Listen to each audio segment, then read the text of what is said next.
hari ini kan lumayan ya, indeks kan ya setidaknya tidak merah lah ya setelah kita berapa hari kita pikirkan setelah tembus 7.000 tuh mungkin support terdekatnya 6.700, 6.500. Nah, sebenarnya ini kita belum mempertimbangkan faktor-faktor Credit Suisse misalnya collapse lah ya dari Europe yang kayak mungkin ada sistemik perbankan gitu nggak misalnya ya ini kan orang mulai ngomong yang jelek-jelek nih terus resesi-resesi gitu kan. Nah, tapi IHSG sendiri akhirnya kan dia sempat ketahan ya sekarang kemarin 6750-an terus dia akhirnya rebound ke sekarang 68 something. Cuman yang dilihat memang agak kurang bagus tuh asingnya sebenarnya net flow sih. Kayak hari ini dia misalnya jualan one week Flow itu. maksud lo, Hah? outflow maksud lo, Outflow ya. Gue ngomong apa tadi ya? Oke. net flow bilang. Oh, net flow. Iya ya. Net outflow ya. Berarti kan satu week aja dia udah keluar 1,2 T gitu. Nah, which is sebenarnya ya ini mungkin pembukaannya ya. Jadi menurut kalian tuh sebenarnya IHSG ini dalam keadaan baik-baik saja atau sebenarnya ini cuman kayak ya arahnya masih kurang gitu secara makro, secara teknikal gitu. Mungkin gimana, Bro Billy? Iya, jelas ya Jok suara gue ya. Jelas, jelas, jelas. Oke, ya paling kan kalau kita ngeliat kan berapa hari ini memang ya lumayan stressful lah ya untuk orang yang di apa trading di IHSG gitu ya, maksudnya di Indonesia. Karena kan kita udah turun kemarin 7 hari apa 8 hari berturut-turut ya. Itu pun meskipun hijau dikasih hammer, ya itu cuma geli-geli doang Pak Jok gitu kan. Ibaratnya Porto lu nggak turun aja gitu kan bisa dibilang. Hari ini IHSG juga sebenarnya udah sempat plus lumayan kan. Tapi tiba-tiba sempat merah akhirnya cuma plus 3 doang gitu. Nah, memang kalau kita perhatiin eventually kan market kita ini kan kemarin sempat decouple ya. Maksudnya regional turun, kita masih kuat. Tapi ya karena kemarin akhirnya Dow Jones-nya turun terus, ya kan? Itu juga kalau kita lihat bursa kayak di yang gua kaget tuh Hong Kong, Jok. Hong Kong itu kemarin 2-3 hari lalu itu sempat nyentuh level yang pertama kali mereka sentuh tahun 97 ya kalau nggak salah ya. So, stock marketnya bisa dibilang balik ke nilai 25 tahun yang lalu gitu loh. Nah, jadi memang eventually ya kita harus catch up lah sedikit gitu kan. Apalagi kalau kita perhatiin kan, lately kan harga komoditinya agak sedikit softening ya Jok ya. Atau yang goalnya kan agak turun sedikit lah, tapi sedikit doang sebenarnya gitu kan.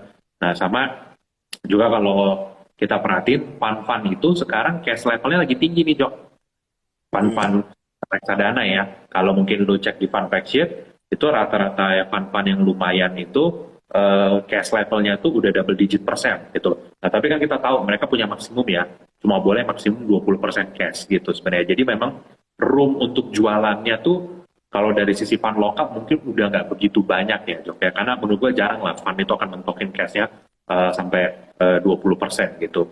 Nah, tapi memang kalau teman-teman perhatiin juga marketnya sepi ya, berapa minggu terakhir nih, 1-2 minggu terakhir ini ngantuk lah liatinnya gitu kan. Transaksi bursa cuma ya 10, 11, bahkan sempat di bawah 10 ya Joknya juga ya. Ini kan Eh, padahal buminya nggak berulah lah sebenarnya yang menurut gua gitu kan. Tapi kalau kita perhatiin kan sepertinya mulai ada ketakutan nih Jok. Kan apalagi beberapa hari terakhir ini kan konten semakin banyak ya konten kreator gitu kan mulai bicara bahwa 2023 itu kayaknya suram, kayaknya bakal resesi dan segala macamnya itu kan. Itu. Nah, jadi memang apa kalau kita lihat ada sedikit apa sikap wait and see lah di market. Tapi balik lagi ya, kalau lu perhatiin ya, cash di Indonesia fund manager lagi tinggi. Cash fund manager di luar negeri yang disurvei sama Merrill Lynch itu juga cash levelnya itu lagi tinggi sekarang.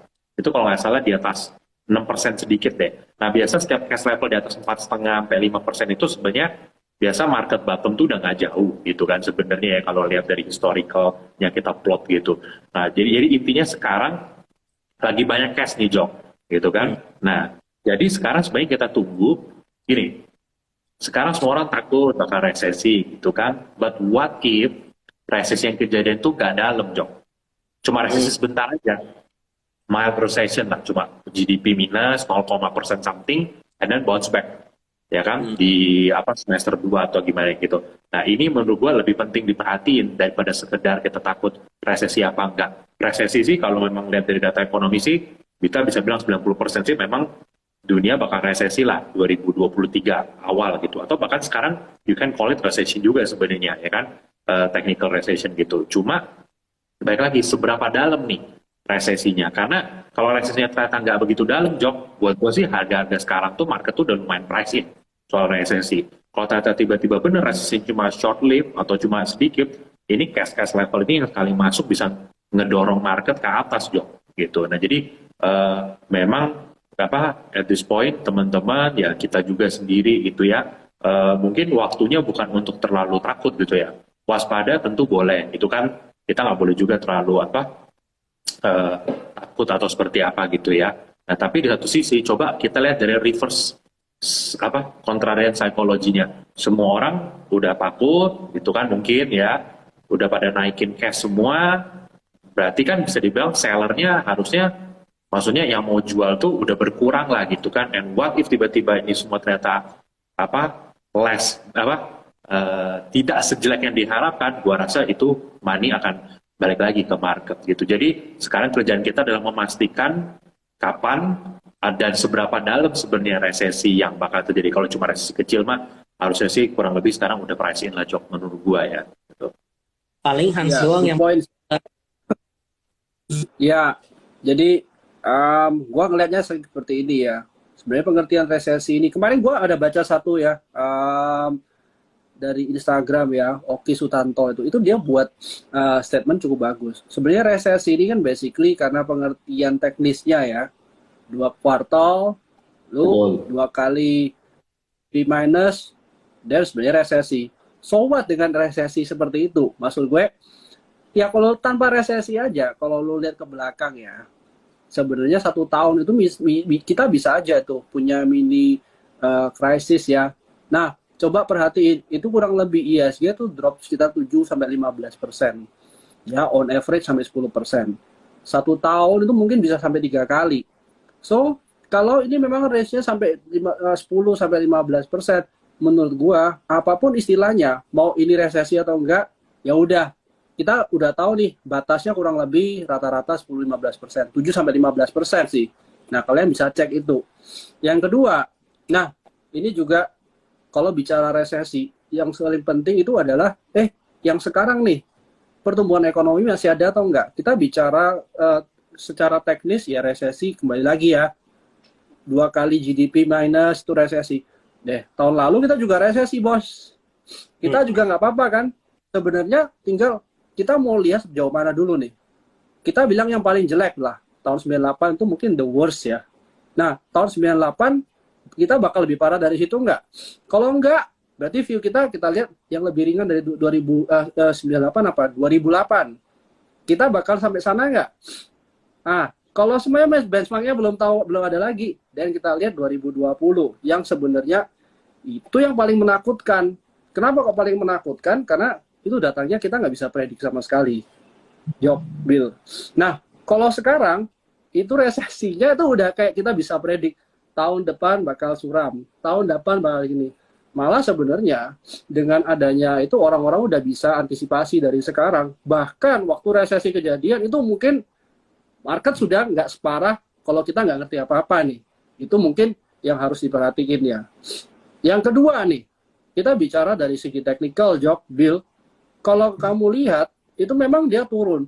Tapi semakin jauh turunnya dari harga paling tinggi, sebenarnya power turun itu kita bisa asumsi mungkin bisa melambat nih. Mungkin dekat support dia akan berhenti. Jadi sebenarnya semakin dekat sama support ya, kalau kita ngomong kembali lagi ya, mungkin bisa berhenti or mungkin akan melambat. Itu dulu deh yang kita pegang. Nah, lepas dari nanti tahun depan gimana, tenang bos, kita masih ada berapa bulan lagi, November lah, Desember. Ya kita lihat 1 bulan dulu, barusan kita ngomong tahun depan, kejauhan sih. Nah, lihat dulu, Jok.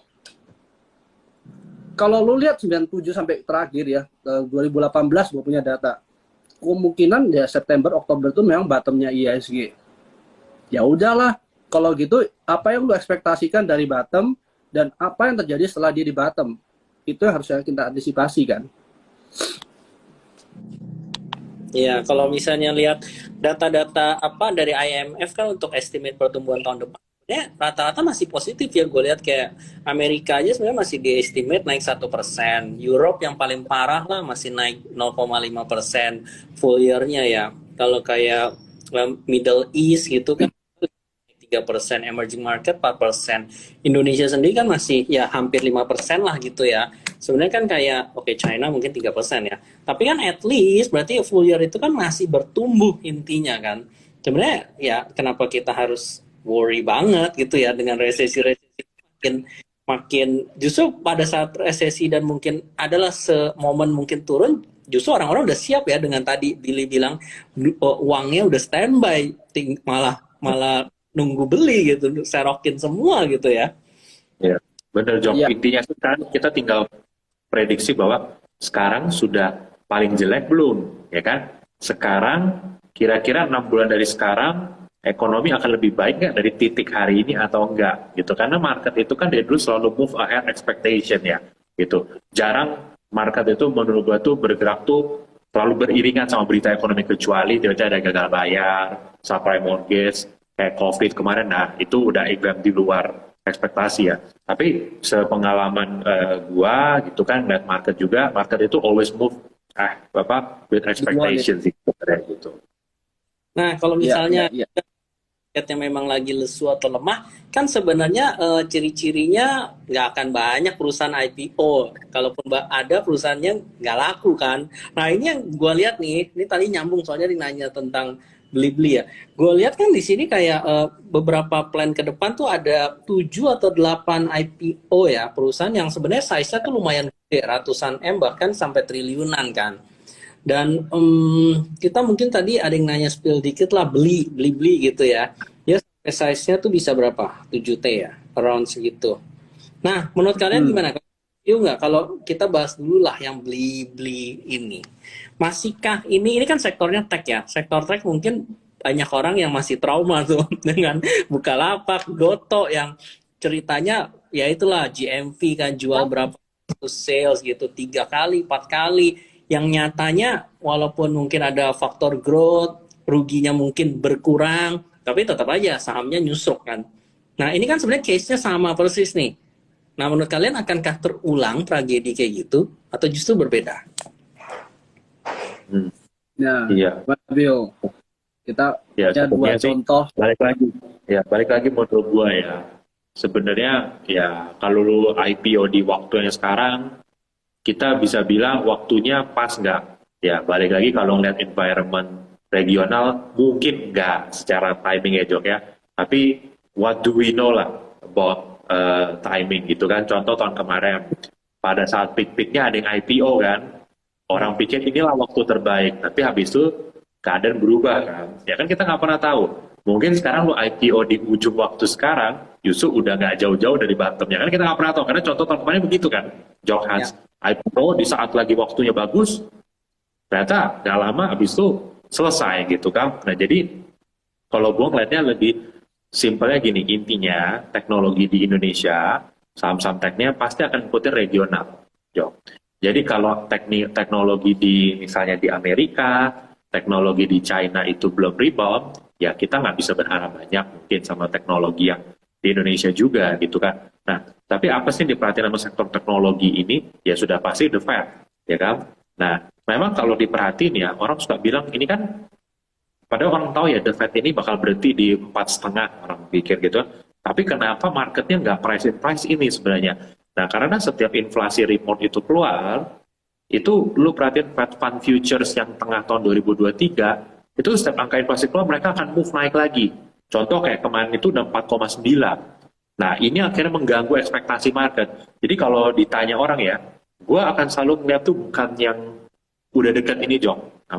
Oh, orang udah tahu. The Fed mah pasti naik 75 bulan ini, Desember pasti naik 50 atau 75, whatever it is, di sekitar 4,5 lah. Nah, menurut gue market udah tahu kalau yang soal 4,5 itu.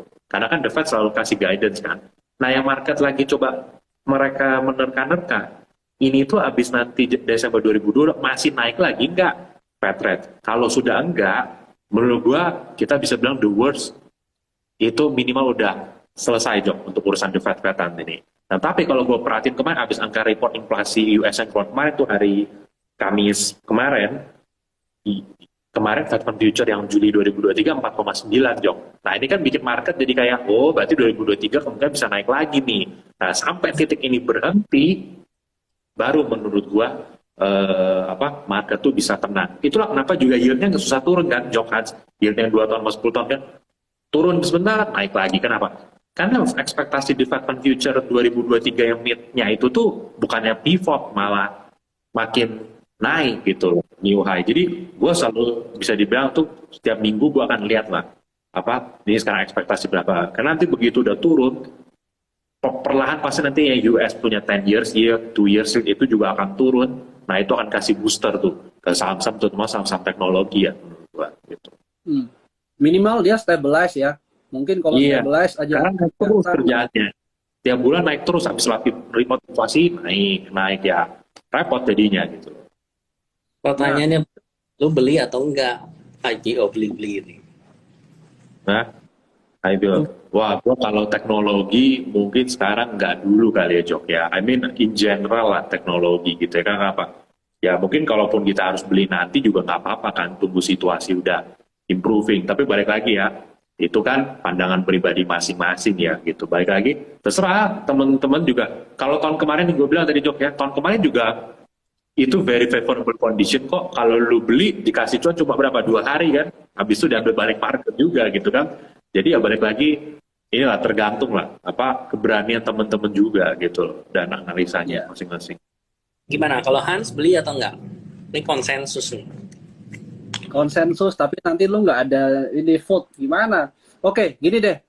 Kita lihat gini deh, Bill sama Jogi.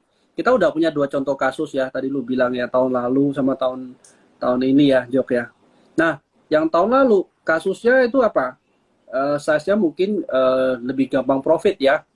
Tapi barangnya nggak kemana-mana sampai sekarang ya. Secara fundamental bagus, ya selalu bagus. Tapi yang kita butuhkan di market itu apa? Barangnya naik, bos. Bukan bagus. Oke. Yang satu lagi, yang Goto, size-nya besar banget. Mungkin too big to fail. Kalau fail juga most likely ya. Pasti harus ada yang bantu dia.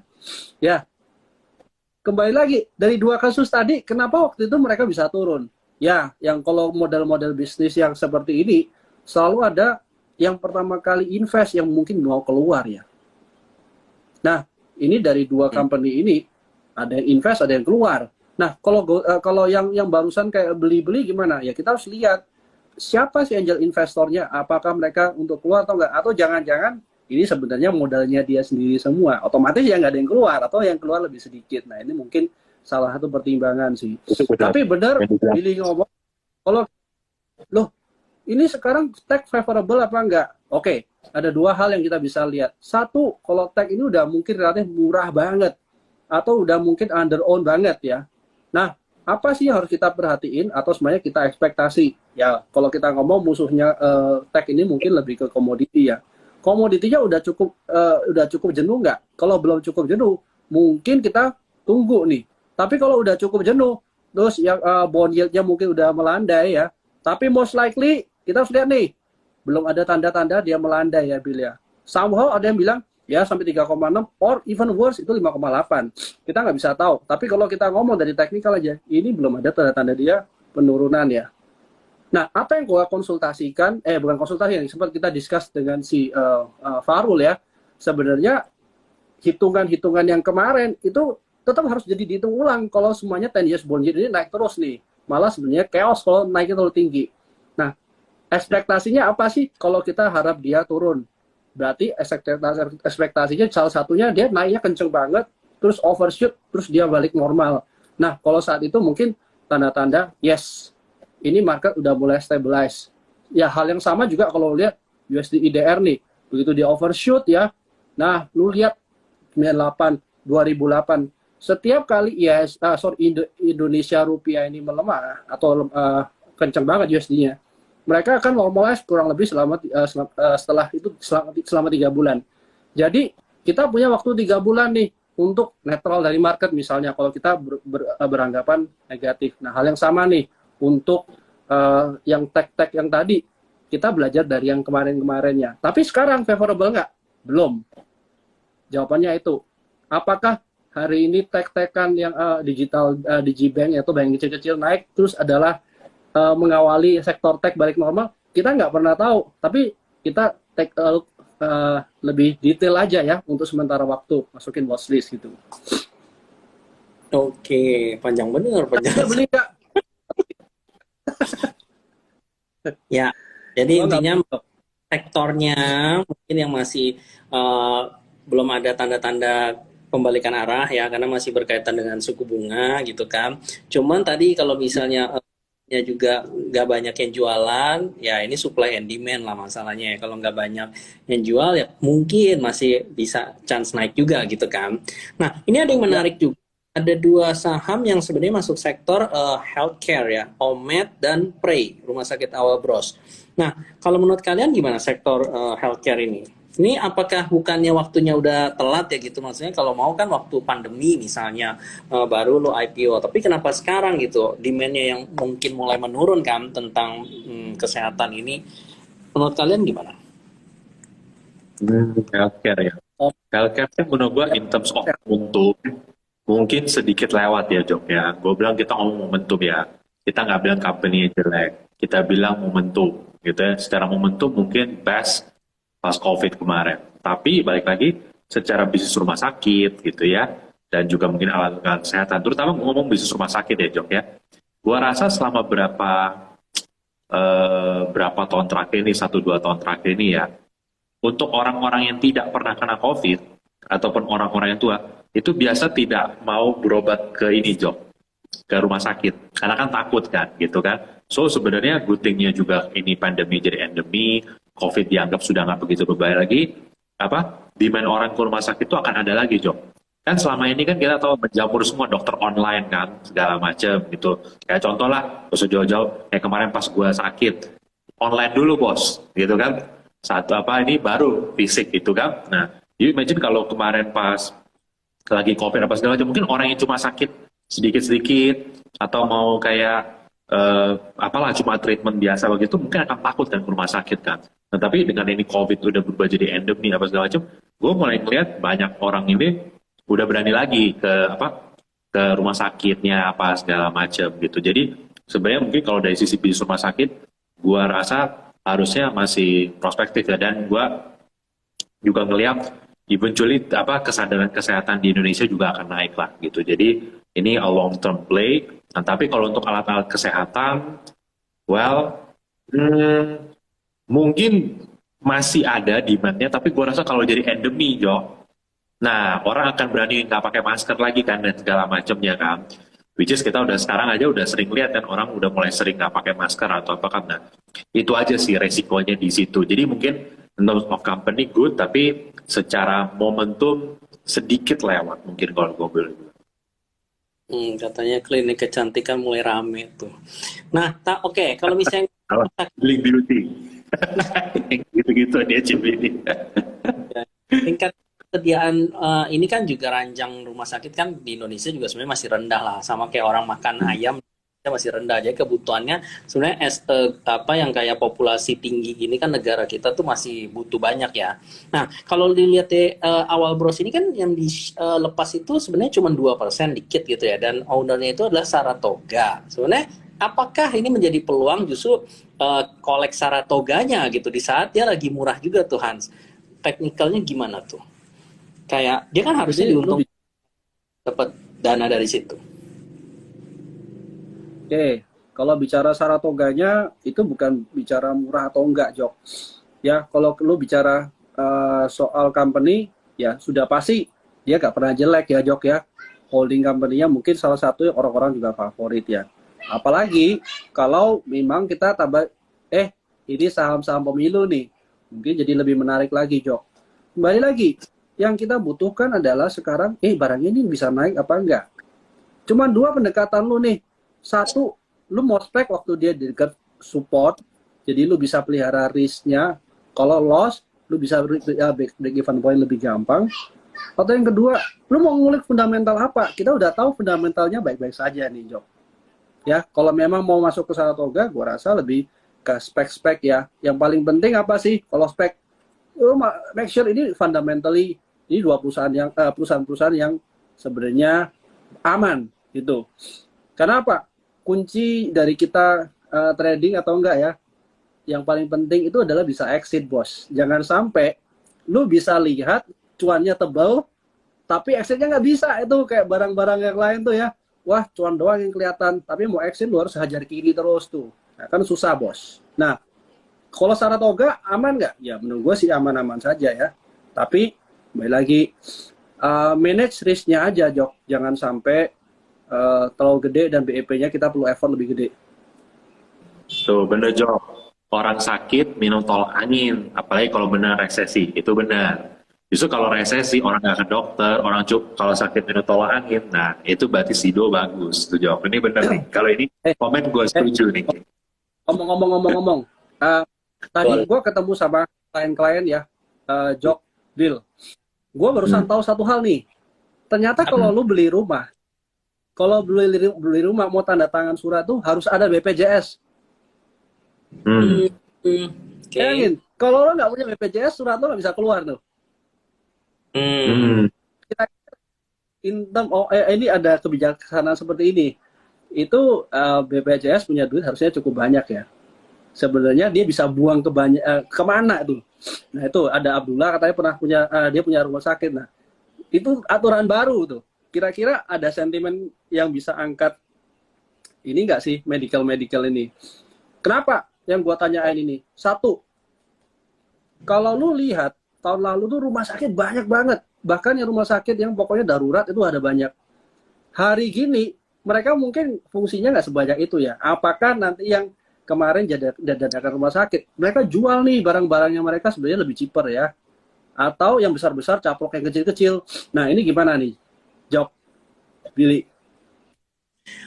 Rumah sakit. Segini, kalau 2 tahun terakhir yang gue tahu nih, bahkan sebenarnya investor-investor asing tuh dia nyari sih. Maksudnya rumah sakit di Indonesia yang udah ready. Jadi dia nggak mau beli yang maksudnya harus develop lagi, cari dokternya. Karena kan salah satu rumah sakit itu bagus atau enggak kan manpowernya ya. Dokternya ini terkenal nggak gitu. Nah itu yang cukup sulit sih untuk dicari gitu. Kalau misalnya dokternya jelek yang low class gitu misalnya ya rumah sakitnya juga nggak akan maju gitu. Orang harus ada pentolan-pentolannya gitu. Makanya sebenarnya investasi ke arah rumah sakit yang sudah jadi, menurut gue itu cukup banyak sih dari luar negeri. Dan mereka mungkin carinya bukan size yang kayak Siloam yang gede banget ya. Justru dia cari yang capacity-nya middle aja gitu. Jadi mungkin manage-nya juga gampang gitu. Dan dia mendingan gue punya let's say 5 rumah sakit yang tersebar daripada satu rumah sakit gede tapi terkonsentrasi di satu tempat. Itu sih yang kemarin gue dengar begitu ya mereka ya view-nya. Iya, interesting. Gimana Bill? Lu ada pandangan lain nggak Bill? Atau lu tahu lebih banyak soal ini mungkin? Soal rumah sakit? Iya. Iya. Ya itu yang tadi gue bilang tadi Hans ya. Lu kalau ngomong rumah sakit, in the long run sih ini bisnisnya oke sih menurut gue. Cuma memang hospital ini kan ini bukan sektor yang biasa favorit ya, Hans gitu. Biasa orang ngomongkan sektor itu selalu yang mining, ya kan, consumer good, ya kan. Sekarang tech, nyangkut aja di konsumsi. Gue jarang dengan orang nyangkut di healthcare, itu jarang banget gitu kan. Jadi memang ini bukan sektor yang favorit gitu sebenarnya gitu. Nah tapi ini cocok untuk orang yang mungkin lebih sabar kali ya, gitu. Maksudnya lebih punya view long term bahwa ya ke depan nih bisnis rumah sakit ini ya akan terleverage gitu loh. Nggak adanya orang makin sadar gitu kan. Juga BPJS apa segala macam ini apapun yang berhubungan dengan health itu ke depannya harusnya oke gitu. Cuma memang kalau dibilang sektornya tuh orang bilang favorit apa enggak, mungkin enggak ya. Tapi gini, kalau ternyata tiba-tiba kejadian ada misalnya kayak ekonomi slowdown ya, gue masih ingat tahun 2015 tuh. Nah itu bisa saham rumah sakit atau apa tuh justru jadi defensif. Jadi menurut gue healthcare tuh bisa jadi the new defensive sector sih sekarang. Dan kalau lu lihat pelajarin teori sektoral plus versus ekonomi ya kan, maksudnya orang tahu kalau di fase ekonomi ini sektor apa yang bagus. Kalau lagi resesi atau apa tuh healthcare tuh akan jadi defensifnya gitu, andalannya gitu. Nah, jadi menurut gua interesting sektornya, cuma mungkin bukan yang big favorite lah buat sebagian orang-orang gitu loh. Jadi kalau lu memang mau ready ke sini, ya memang harus ready untuk super long term. Mungkin kayak gitu ya, Ya, Bill ya, notes-nya ya. betul banget. Atau ya, Betul, karena ya mereka jalannya pelan lah. Rata-rata kan saham rumah sakit jalannya pelan ya menurut gua ya gitu.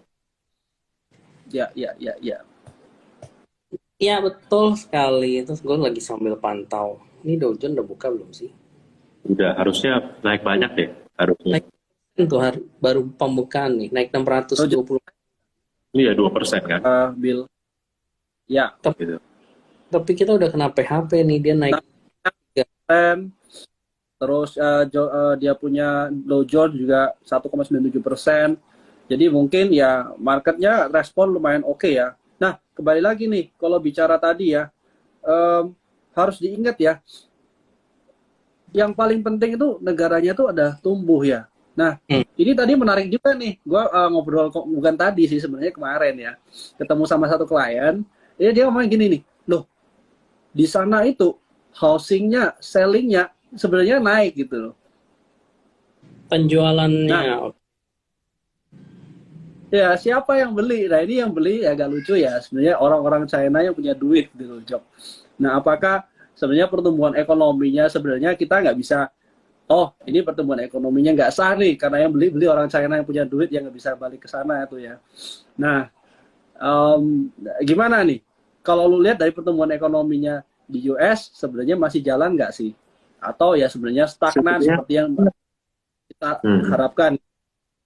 Ya, sebenarnya kalau lu lihat ya, ini kayak hari ini kan futuresnya juga naik karena kenapa? Karena Goldman Sachs masih Johnson Johnson kan earningnya bagus. Nah, makanya ini yang tadi sempat gue bilang Jok sama Hans. Berita di luar sana memang negatif, ya kan? Tapi kalau earnings dari emiten di US tidak mencerminkan, maksudnya gini, misalnya indeks Dow Jones S&P di harga sekarang itu memfaktorkan penurunan laba 20%. Nanti ketika keluar berita, ternyata laba cuma turun 15% atau 18%, yang ada malah market rebound. Kenapa? Orang nanti bisa bilang, kan labanya turun, kenapa malah indeks nggak turun lagi gitu? Ya karena market sudah keburu pricing duluan bos, minus 20%. Ternyata minus 15%, berarti things better than expectation ya. Nah, makanya gue bilang, ini minggu ini udah mulai nih, earnings Q3 keluar nih teman-teman di US. Jadi, pay attention ke semua earning emiten-emiten gede di US sana, ya yang financial, yang kayak Big Fine juga ya, Facebook, Apple, apa segala macam itu dia semua. Kalau ternyata semuanya bad than expected, gua rasa marketnya bakal hold kemarin punya low itu sih udah gitu. Nah tapi kalau ternyata earningsnya worse than expected, dan baru karena kan gini, semua orang berekspektasi kenaikan suku bunga akan bikin ekonomi slow down, ya kan, slow down gitu. Terus earningnya juga kena kan, gitu kan. Nah kalau ternyata earningnya terbukti nggak kena, ya berarti di sana bahasanya cuma FUD ya, food ya, fear, uncertainty sama apa itu kan ya. Cuma kayak gitu-gitu aja. Jadi mereka bilang minggu-minggu ini penting nih. Kita akan melihat apakah benar gitu ya impact menaikkan Fed udah mau kelihatan di earning. Kalau ternyata enggak, gua rasa market bisa lebih tenang bahwa ternyata ternyata nggak ada ini nih impact ke earning besar gitu. Nah, kayak misalnya kan di Amerika itu bankingnya lumayan perform well ya. Nah, kayak di Indonesia sendiri sekarang kan sebenarnya kayak kita lihat earning lumayan gitu, rada-rada masih growth lah. Mungkin ekspektasi kita Q3 juga masih growth nih nanti kalau mulai akhir Oktober kan mulai rilis semua big banknya. Nah, itu juga tercermin kayak harga bank-bank besar sebenarnya itu yang menahan indeks ya, maksudnya nggak terlalu turun dalam. Justru yang turun-turun dalam itu yang kayak small mid cap gitu. Kalau kita lihat ya yang ARB gitu. Jadi sebenarnya apakah ya big cap ini masih akan bagus gitu kinerjanya sampai Q3 ini gitu. Tapi yang jelek justru yang small mid cap gitu. Nah, atau yang mungkin udah rally tanpa fundamental yang jelas gitu kan. Menurut kalian gimana? Kayak ya apakah memang begitu fenomenanya?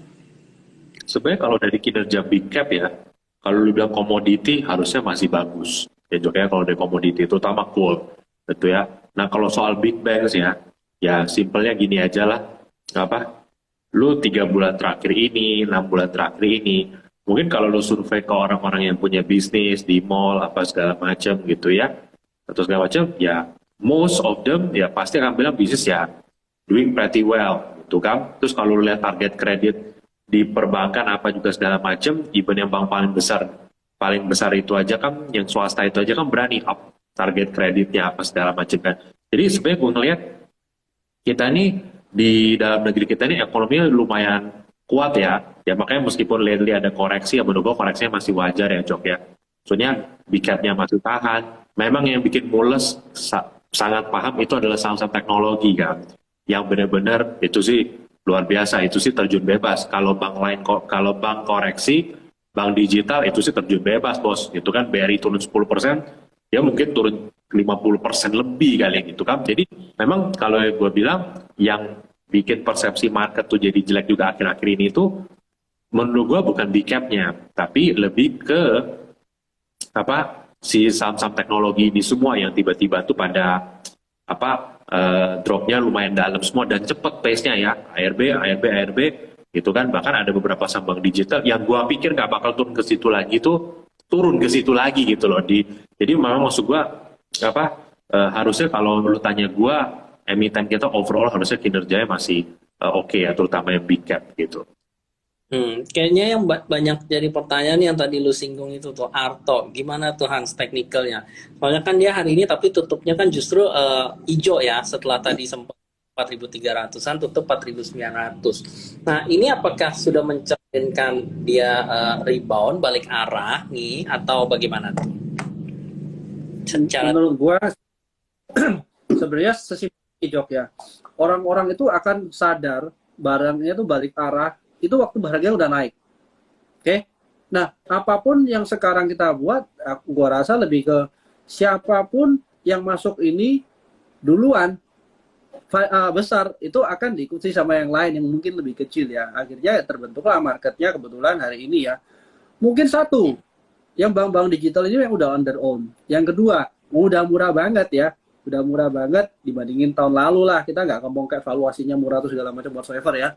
Nah, mungkin tinggal gimana begitu satu yang masuk, yang lain ikut masuk, akhirnya balik lagi lu lihat kan, tahu-tahu satu sektor jalan semua. Lu lihat hari ini Agro 8%, biasanya turun mulu ya. Terus kayak Arto cuma 4%, BBHI yang gila sih 25% hari ini ya, BBHI cuma 13%. Nah ini kalau lu lihat apa kenaikannya enggak sih gua rasa. Kenapa? Sektornya belum favorable ya. Yang kedua, kalau kita masih ngaitin sama bank digital, ya kembali lagi dari tadi kita bicara, selama kita ngomong mau si rate-nya itu tinggi, ya nggak favorable lah buat yang berbau-bau tech. Jadi menurut gua sih trading doang sih. Gua tadi juga sempat ngincang sempat dengar sebentar grup sebelah tadi bicara ya. Ya gua rasa view mereka juga harusnya yang udah lama di market nggak akan jauh beda sih Jo. Lebih ke ya memang momentum doang hari ini. Nah jadi jangan tahu-tahu oke, naik terus kita sikat hari ini, sikat besoknya tahu-tahu barangnya masih turun lagi. Ingat ya, yang namanya barang turun itu ada naiknya, tapi naiknya untuk turun. Nah jangan sampai kita ikut waktu naiknya terus berharap dia naik tapi dia harusnya turun gitu. Jadi kalau istilahnya apa ya, lower high kali ya Jok ya, itu mungkin yang harus kita hati-hati lah gitu. lower high, oke. Ya, jadi tadi pertanyaan kalau misalnya di antara bank digital itu kalau harus memilih mana yang paling baik gitu.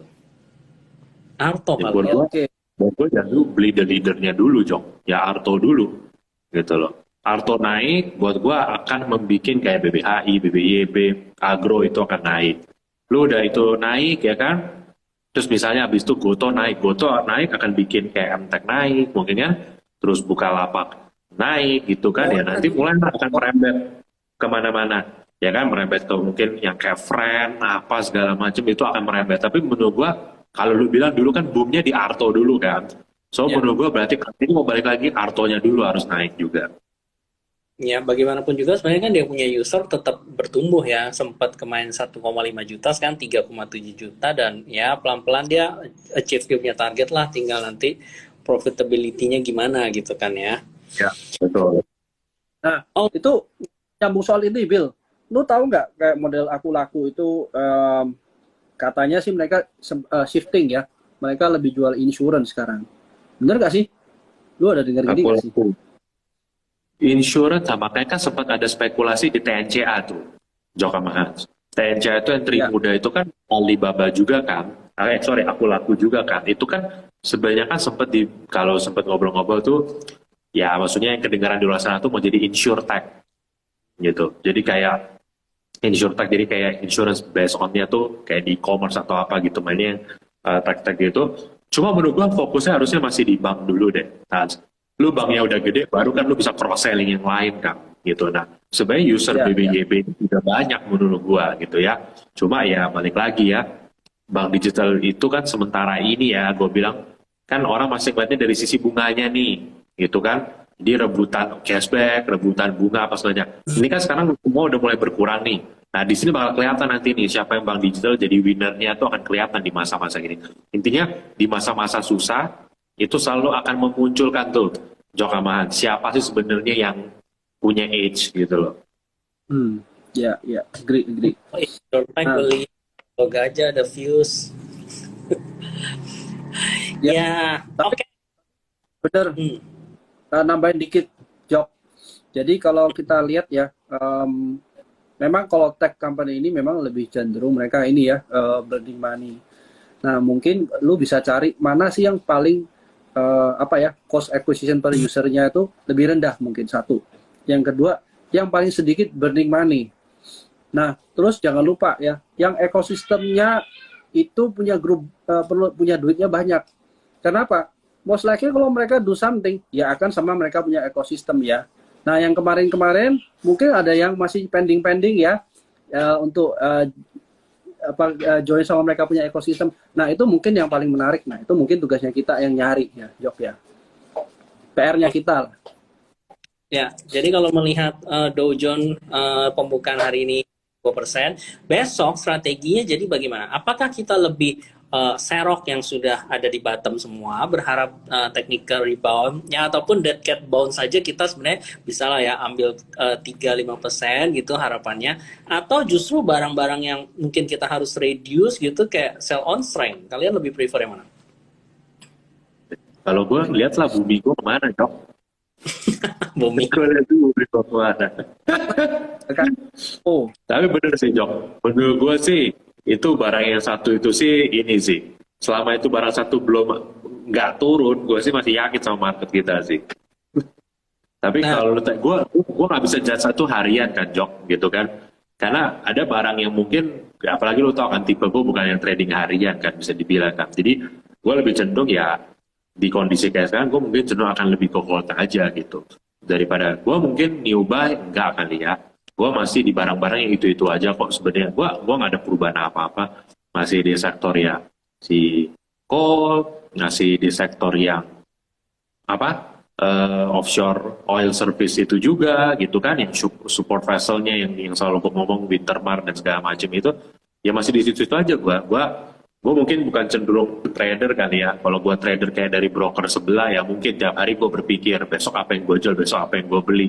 Tapi ya gue view-nya lebih inilah, lebih mid to long term ya. Tapi puji Tuhan kalau misalnya indeksnya udah nggak turun-turun lagi, yang di luar kan ya pasti harusnya akan impact-nya bagus juga ya buat kita gitu.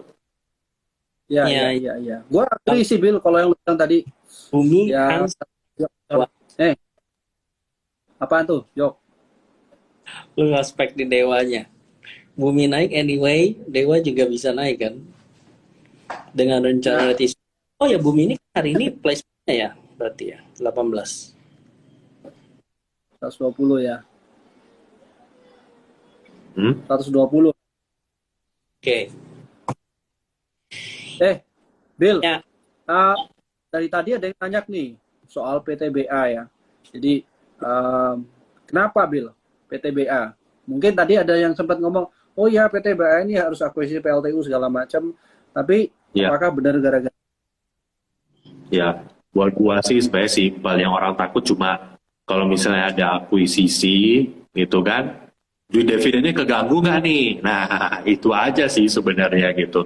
Tapi sebenarnya menurut gua ya ini bentuk diversifikasi ya eventually gitu loh. Apa Jok sama Hans gitu kan, karena kan gimana pun bisnis call ini kan ya we know lah it's a sunset business gitu. Meskipun sekarang harganya lagi tinggi, in the long run lu ngomong 15-20 tahun lagi ya ini pasti akan gone lah ya 20 tahun lagi gitu kan. Jadi kan semua emiten call pasti akan mulai apa diversify gitu ya. Jadi maksudnya ya ini memang suatu hal yang mungkin bikin perih nih sehari dua hari gitu kan. Nah, tapi inilah yang menurut gue memang ke depan harus seperti ini gitu loh. Sama kayak nanti misalnya ITMG tiba-tiba diverse beli apa gitu kan. Ya kalau saatnya turun ya serba salah juga mungkin kata ITMG. Sekarang lu bilang gue cuma call doang gitu kan, terus nanti gue nggak ada ESG-nya, maksudnya nggak ada green-nya yang gue incer ke depan. Tapi begitu gue akuisisi sesuatu nanti apa turun juga gitu kan ya. Tapi menurut gue gini lah, memang itu resiko sih untuk saham-saham yang dividend hunter. Begitu ini langsung keganggu kan mindset orang-orang yang dividend hunter. Tapi kalau lu mau lihat lebih jangka panjang, ya sebenarnya aksi yang dilakukan sama apa KPTB ini memang eventually ini bakal diperlukan, dan justru kalau mereka punya bisnis yang green ke depannya gitu ya, itu menurut gua akan ningkatin valuation ke depannya. Karena gini, apa? Kalau bisnis lu cuma call aja, pasti nanti PE lu akan ke cap at some point. Mau itu 5 kali, 6 kali, ya anggaplah 5-6 kali, lu akan ke cap di situ. Tapi begitu nanti lu mau ke green, PE lu mungkin bisa 10 kali, ya kan? 15 kali, ya kan? Atau kalau emang lagi gelo ya kayak ada di green tuh di India, PE-nya 900 kali mau sampai 1000 kali gitu kan. Jadi itu satu milenium berarti itu apa 1000 tahun berarti nggak balik gitu tuh. Betul Ronald. Iya, iya, iya, iya, iya. Ini tanya call services emitennya apa kok? Wah, RMKE. Wah, Ya offside. itu mainan Hans tuh kalau RMKI ini. Teknikalnya cakep ya. Oke, ini ada jam 9 nih. Ada closing statement nggak untuk teman-teman sekalian gitu? Atau mungkin mau spill, mungkin ada yang lagi menarik gitu udah di support. Besok bisa ini dipantau. Apa Hans, Bill? Ya. Kalau menurut gue sih, kalau lihat apa market momentum hari ada rebound di tech sih, harusnya besok masih di tech ya anginnya ya. Maksudnya soalnya beberapa nama yang udah beaten down itu kan mulai rebound kayak gitu-gitu kan. Nah cuma balik lagi yang tadi Hans bilang itu benar ya. Apakah rebound 1-2 hari menjamin bahwa bottomnya udah benar-benar fully apa ini udah benar-benar bottom apa nggak ya? Itu kan kita belum tahu ya, karena gini loh. Market yang bearish itu menurut gue susah tuh bukan market yang turun terus gitu kan, tapi market yang turun naik Pelan lagi ya. dikit, turun lagi new low, dia naik lagi. Jadi gue pernah baca quote yang menarik nih, market itu belum benar-benar bearish kalau dia sampai gini, kalau dia nggak sampai bikin rugi buat buyer ataupun short seller, ya kan? Hmm, Kalau sampai marketnya turun itu bikin orang yang buy and hold tuh rugi, orang yang coba nge-short salah, malah indeksnya rebound gitu kan, dan itu baru benar-benar the real bear market. Kenapa?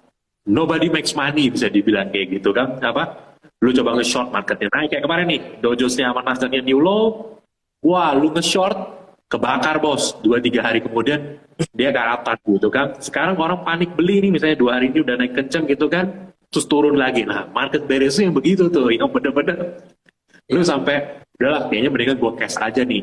Tapi kalau lu cash aja juga nggak naik. tenang bos, nggak tenang bos. Kadang-kadang kita kan meskipun udah going cash ya, lihat market turun dikit, ih boleh ini kayak murah nih.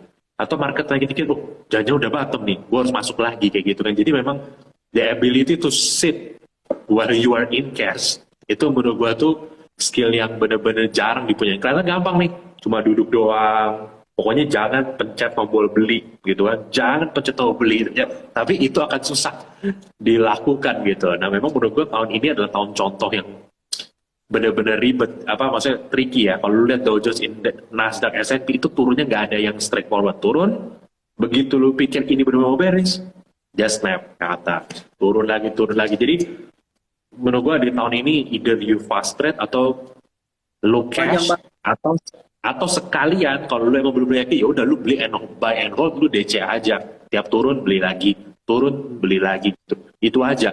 Kalau lu merasa sosok jagoan trading malah ya puji Tuhan kalau bisa cuan, tapi setahu gua kalau yang gua cek ke sana kemana kemari itu sih lebih banyak yang loss ya, iseng-iseng mau jadi apa bahasanya, iseng-iseng mau jadi copet ya kan, mau jadi copet malah dicopet, iseng-iseng mau jadi trader malah jadi investor bos, karena nyangkut kan, iseng-iseng beli siapa tahu naik 5% kan, ternyata KRB itu 2-3 kali, ya sudahlah pegang aja lah, ya udah nyangkut minus 20% kan. Jadi memang tahun ini sih the ability to sit while you have a cash itu benar-benar it precious skill lah menurut gua itu. Kalau Ya, kebanyakan cash masuk reksadana aja mungkin kalau bingung ya. Iya, benar. Nah, gimana ya, Hans? ya, ya. Jadi, Kalau dari gua mungkin apa again tidak semuanya gua beli ya, Jok ya. Tapi ya kalau gua definitely gua punya barang BRMS Bumi yang gua Oh, pantau ya. Terus ya mungkin kalau gua mau spek kembali lagi ya ke Dewa. Gua tahu satu hal yang gua aware itu memang coal ini sebenarnya udah naik jauh kan. Mungkin kalau kita bilang dia akan gerak seagresif waktu awal-awal tahun, enggak. Nah, kita udah manage itu dia punya ekspektasinya. Nah, tinggal sekarang apa ekspektasi gua? Ya, ekspektasi gua lebih lihat ke Desember punya permintaan untuk coal ini seharusnya akan naik. Ya, historically dia akan naik. Nah, gua berharap statistik yang gua pegang itu masih bekerja setidak-tidaknya sampai Q1 tahun depan. Dengan adanya perbaikan dari fundamental side-nya, harusnya orang akan melihat itu lebih masih bagus ya. Kenapa? Eksekusinya barusan bos. Nah tinggal nanti refleksinya, lu bisa lihat reflect ke mungkin di Q1-nya nanti tahun depan ya. Apakah eksekusinya benar apa enggak. Jadi kalau dari gua itu, nah mungkin kalau kayak tadi yang lu bilang Bill, yang gua suka RMKE, ya gua juga masih suka. Ya mungkin kalau yang gua suka tapi gua nggak beli karena gua rasa gua punya barang lain ya, Wintermart Offshore ya, mungkin kalau lu mau spek-spek, tapi kembali lagi satu hal ini sering buat orang kecewa nih, CPO itu beberapa CPO yang gua rasa kayak TAPG masih murah, tapi memang terlalu banyak intervensi ya dari pemerintah. Yang gua jauhi masih tetap DigiBanks. Kenapa? Menurut gua kenaikannya prematur, lebih baik gua telat daripada gua masuk buru-buru ya. Nah itu sih kalau dari gue pribadi ya. ya, kalau mau latihan sabar, Jok, mau latihan sabar, ya kan? Itu menurut gua beli CPO, latihan sabar. Sabar kenapa? Sabar pasrah, bos. Ya pasrah. kan? Lihat CPO-nya naik 20% harganya, barang lu naik 5%, 7%, 10%. CPO turun Ya, 3%, barang lu naik lagi, bos, ke harga beli lu gitu kan. Dan basically fund luar nggak makan, fund lokal juga gua rasa udah kapok lah harusnya ya.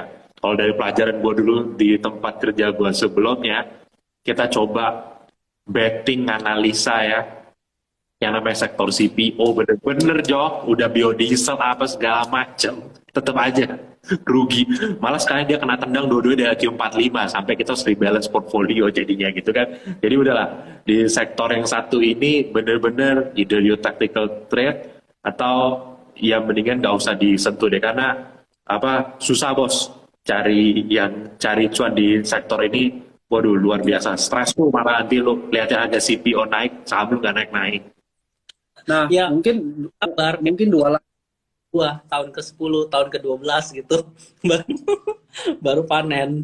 Iya. mungkin mungkin Lu paling sampai bingung gitu loh, apa? Lu lihat prediksi kayak apa? Si siapa? Godrej, ya kan? Si Thomas Mielke, apa segala macem. Lu coba bandingin prediksi mereka. Mereka tuh analis CPO selalu dipakai loh di apa asosiasi apapun. Lu bandingin sama kejadian apa harga CPO gitu. Itu nggak ada yang bener, Cok. Itu udah lempar koin aja mungkin akurasinya lebih tinggi 50-50 daripada ini. Jadi sektor yang very hard lah untuk di trade, tapi memang kalau yang tadi kayak Hans bilang kayak TAPG gitu atau segala macam, itu menurut gua TAPG itu punya apa a bright future gitu ya. Cuma balik lagi ya harus tunggu sektor yang main juga kan gitu loh, karena kalau lo perhatiin kayak yang Hans bilang TAPG, ketika sektor CPO main biasa dia akan coba kayak mau ke all time high Hans ya, tapi kan kalau CPO yang lain sahamnya kan ya lu lihat lah naik 10-20%, turun lagi, balik lagi gitu kan. Ya, ya, ya. Nah, mungkin kalau yang kecil ya, gue masih lihat kayak Raja, mungkin PSKT, atau LPPF, Mayora. Nah, itu mungkin masih menarik sih ya. Tapi kembali lagi ya, tidak semua barang gue beli, gue fokus ke barang yang gue punya ya. Mungkin yang paling kecil ada ya, tapi mungkin gue nggak share di sini lah. Kebanyakan nanti jadi bias gitu ya. Yang ngeng-ngeng gitu. Lightning McQueen. Ya, Lightning McQueen, bom bongkar, ya kan, apa Tugu Monas gitu kan dan segala macam. ya. Ya, ya, ya, betul, Hey. betul. So, Jogi, jadi Hmm. apa nih yang lu bisa sampaikan? Tadi ada yang nanya ini Ori 22 bagus nggak? Bagus. Itu untuk sekarang misalnya untuk diversifikasi ya itu lumayan lah lebih tinggi kan dibanding reksadana pasar uang misalnya. Jadi kalau yang masih ada kelebihan cash bisa lah diversifikasi. Beli di Trimega juga ada cashbacknya, atau yang belum punya rekening mau buka rekening saham di Trimega juga tuh ada program pakai RDN BRI nanti dapat cashback Rp100.000 sampai 10 November. Nah, teman-teman bisa langsung ke ifom.trimega.id, ada keterangannya. Jadi manfaatin nih teman-teman karena bulan Oktober ini kan bulan inklusi keuangan. Jadi banyaklah program-program nanti Subreksadana juga ada program tertentu. Jadi kunjungi aja, lihat rajin-rajin nanti lihat promonya di Instagram Trimegah gitu kali ya. Oke, sampai jumpa nanti kita di kesempatan lainnya atau mungkin kita akan live dari tempat yang berbeda nanti ya Bill ya atau Hans ya kita. Ya udah itu aja. Maksudnya Jogi dari mana? Dari Bandung. Oke. Bye Oke, semua. oke.